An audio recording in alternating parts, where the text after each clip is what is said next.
Diabetes বস্তুত চোখের সকল অংশকেই আক্রান্ত করতে পারে। তার মধ্যে খুব ইম্পর্টেন্ট কয়েকটা অঙ্গ, যেমন চোখের চশমার খুব হ্রাস বৃদ্ধি পেতে পারে রক্তের শর্করা হ্রাস বৃদ্ধির সাথে সাথে।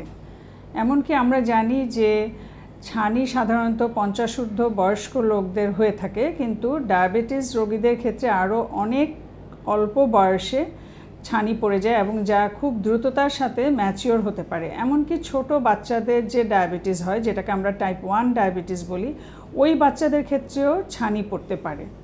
তারপর আরেকটা রোগ হচ্ছে গ্লোকোমা, যেটা চোখের প্রেশার বেশি। ওই রোগটাও ডায়াবেটিক রোগীদের ক্ষেত্রে অনেক বেশি হতে পারে সাধারণ মানুষের চেয়ে। আর সবচেয়ে মারাত্মক যে জটিলতা সেটা হচ্ছে ডায়াবেটিক রেটিনোপ্যাথি। রেটিনা হচ্ছে চোখের সবচেয়ে ভিতরের সংবেদনশীল অঙ্গ, যেখানে ডায়াবেটিসের কারণে রক্তক্ষরণ হয়ে অন্ধত্বও বরণ করতে পারে।